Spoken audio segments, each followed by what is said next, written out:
breaking. Brittney Griner is terrified and begged President Biden for help. President Joe Biden was asked by WNBA star Brittney Griner to bring her home from detention in Russia.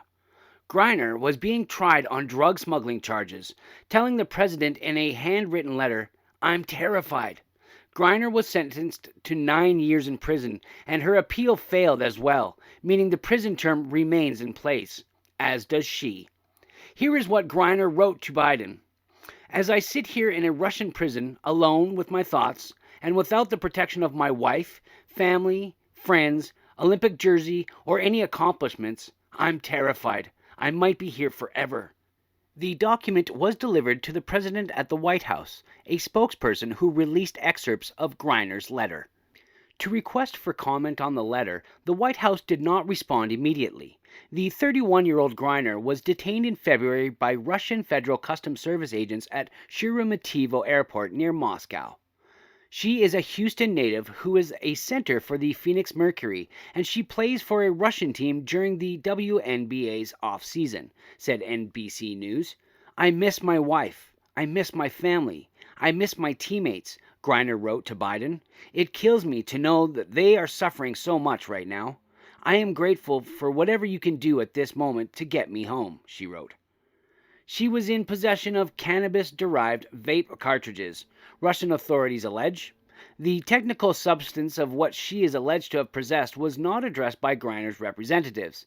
The line between non-psychoactive cannabidiol, better known as CBD, which is popular among athletes as a possible aid in workout recovery, and psychoactive cannabis isn't recognized in Russia.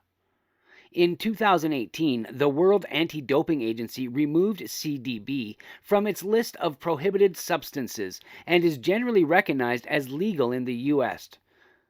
Griner recognized July 4th in her letter as a time to celebrate the nation's freedoms. "On the 4th of July, our family normally honors the service of those who fought for our freedom, including my father, who is a Vietnam War veteran," wrote Griner. "It hurts thinking about how I usually celebrate this day because freedom means something completely different to me this year," she added. She even begged Biden to continue working to free her, writing, "I realize you are dealing with so much, but please don't forget about me and the other American detainees. Please do all you can to bring us home. I voted for the first time in 2020, and I voted for you. I believe in you. I still have so much good to do with my freedom that you can help restore," wrote Griner. Officials have said that they're working behind the scenes to free her, and the White House has been steadfast in its stance that Griner is being wrongfully detained. However, many Americans feel that Griner should stay in jail and serve her time, suggesting that just because she's an athlete, that doesn't make her special. In fact, athletes who travel to other countries and even cities are notified about different laws in different places, and someone who's a professional athlete should know not to break the law.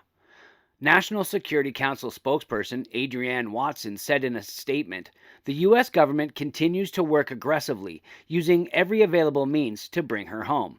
Except, now that Griner's appeal failed, and she remains in prison over in Russia, there doesn't seem to be much that America could do anyway." Watson added that the administration is in regular contact with her family. National Security Advisor Sullivan has spoken twice with Brittney's wife over the past 2 weeks, and the White House is closely coordinating with Special Presidential Envoy for Hostage Affairs, who has met with Brittney's family, her teammates, and her support network, said Watson. Surely, the whole situation is even more complicated by the animosity between the U.S. and Russia. Less than a week before Russia invaded Ukraine and set in motion economic sanctions, the withdrawal of Western businesses and the shipping of arms and technology to Ukraine, Griner was arrested. National Security Advisor Jake Sullivan spoke with reporters on June 28th about Griner's situation aboard Air Force One en route to Madrid, saying the matter has the fullest attention of the president. The Russian government should release her and allow her to be returned and reunited with her family and come home safe and sound, said Sullivan. Recently, Sullivan and Secretary of State Antony Blinken spoke to Griner's wife. He said and expressed their sympathy for what the family was going through. Thank you for watching.